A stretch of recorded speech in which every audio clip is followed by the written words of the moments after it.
লোকসভা নির্বাচনের দিন ঘোষণা হতেই আসানসোলের পাণ্ডবেশ্বরের রাজনৈতিক পরিস্থিতি সরগরম হতে শুরু হলো। শনিবার রাতের অন্ধকারে এক বিজেপি কর্মীর দোকানে আগুন লাগানোর অভিযোগ উঠেছে তৃণমূলের বিরুদ্ধে। পাণ্ডেশ্বর থানার অন্তর্গত জামাইপাড়া বুথ ১৯ নম্বর এলাকায় থাকা পাণ্ডবেশ্বর বিধানসভার বিজেপি মণ্ডল ১-এর মহিলা মোর্চার সাধারণ সম্পাদক রীনা ঠাকুরের দোকানে আগুন লেগেছে।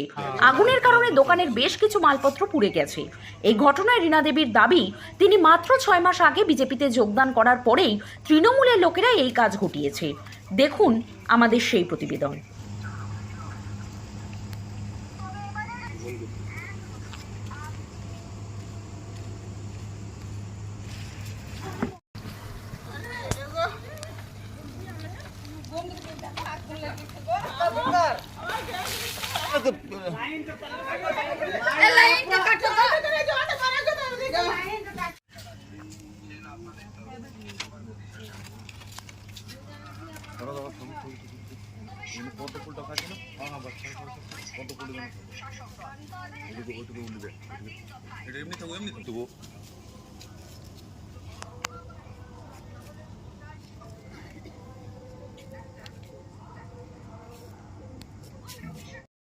আমাদের এইখানে ওই যে ঘুমটিটায় আগুন লাগানো হয়েছে, তো আমরা অনেকটাই আতঙ্কিত হয়ে আছি। যা যে রীনাদির বাড়িতে আগুন লাগানো হয়েছে, কাল আমাদের বাড়িতেও আগুন লাগানো হবে। আমরা বিজেপি করি বলে যে তৃণমূলের লোকেরা বারবার টর্চার করছে, আমরা অনেকটাই ভীত হয়ে আছি। আমরা প্রশাসনের কাছে চাইছি যে এর সঠিক বিচার করুক, আর এইখানে একটা যেন সিসিটিভি ক্যামেরা যেন দেওয়া হয়। আজ ওনাকে বলা হয়েছে, রীনাদিকে বলা হয়েছে, কাল আমাদেরকেও বলবে। কতটা আতঙ্কের মধ্যে রয়েছে? অনেকটাই আতঙ্কিত হয়ে আছি। আজ ওনার বাড়িতে হয়েছে, কাল দিন আমাদের বাড়িতেও হবে।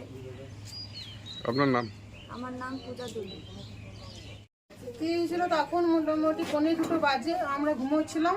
আমার স্বামী আমি ঘুমাচ্ছিলাম। তো সেই সময় আমাদেরকে উঠোই আমাদের এই প্রতিবেশী চায়না বাউরি এবং তার বউ তুলসী বাউরি, যে তোমরা তাড়াতাড়ি উঠো, তোমাদের গুমটিতে আগুন লাগিয়ে দিয়েছে। তো আমরা আমার উঠে নিয়ে তখন দেখি যে হ্যাঁ পুরো আগুন লাগিয়েছে। তো আমার প্রতিবেশী থেকে সবাইকে উঠানো হয়, সবাই জল দিয়ে আগুন নিভাবার চেষ্টা করে। কিন্তু এটা তো সে নয়, এই তৃণমূলের দুষ্কৃতীদের এটাই ওদের কাজ।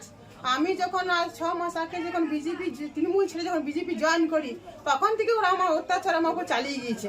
তাও আমি কোনোদিন পিছিয়ে হাঁটিনি, আমি বিজেপি করছি। কিন্তু আমি আবার আমার জলটা ছিল, জলটাও আমরা হাঁটে নিয়ে চলে গেলো, সেটাও আমি বরদাস্ত করলাম। আমার উপরে ৭০-৮০ জন এসে আমার উপর ফের হামলা করলো, সেটাও আমি বরদাস্ত করলাম। আবার এবার আমার ঘুমটি চালিয়ে দিল ওরা।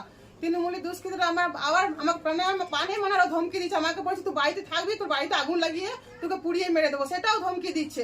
তো এদের অত্যাচার বারবার চলিয়ে যাচ্ছে। কিন্তু বারবার অত্যাচার চালানোর পরে কি বিজেপি করা ছেড়ে দেবো? কিন্তু বিজেপি করা ছাড়বো না। কিন্তু এদের অত্যাচার যে হচ্ছে, সেটাই আমাদের কাছে প্রশাসনের কাছে একটাই আমার নিবেদন, যে এর কোনো একটি সুবিচার করা যাক। যে বারবার তৃণমূলে হার মারা যে আমাদের বিজেপির কর্মীর উপর অত্যাচার চালিয়ে যাচ্ছে, তো কি প্রশাসন ঘুমোচ্ছে? প্রশাসনের কাজ দরকার নেই যে এর উপর যে অত্যাচার চালাচ্ছে আমাদের কর্মীর উপররা, তো ওরা কেন তার উপর কোনো কড়া ব্যবস্থা নিচ্ছে না? তো আমার এটাই অনুরোধ হচ্ছে যে আপনারা যেন এর কোনো বিচার করবেন। প্রশাসনকে জানিয়েছেন? প্রশাসনকে জানানো হয়েছে, উনি বলেছেন যে কালকে সকালে যে থানাতে রিপোর্ট করতে। রাতে কি এসেছিল? রাতে হ্যাঁ, অফিসাররা এসেছিলেন। দেখে গিয়েছে? হ্যাঁ, দেখে গিয়েছে। আপনার নাম পরিচয়? আমি বললাম যে মন্ডল 1-এর মহিলা মোর্চার জিএস রীনা ঠাকুর। আসানসোল থেকে ওয়াসিম খানের রিপোর্ট, ২৪ ঘন্টা live.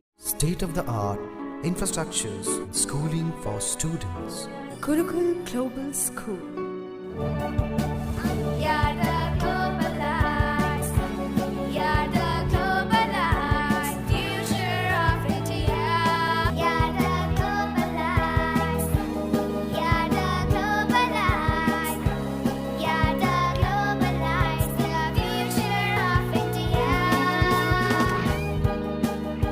Welcome to Gurukul Global School, a home away from home.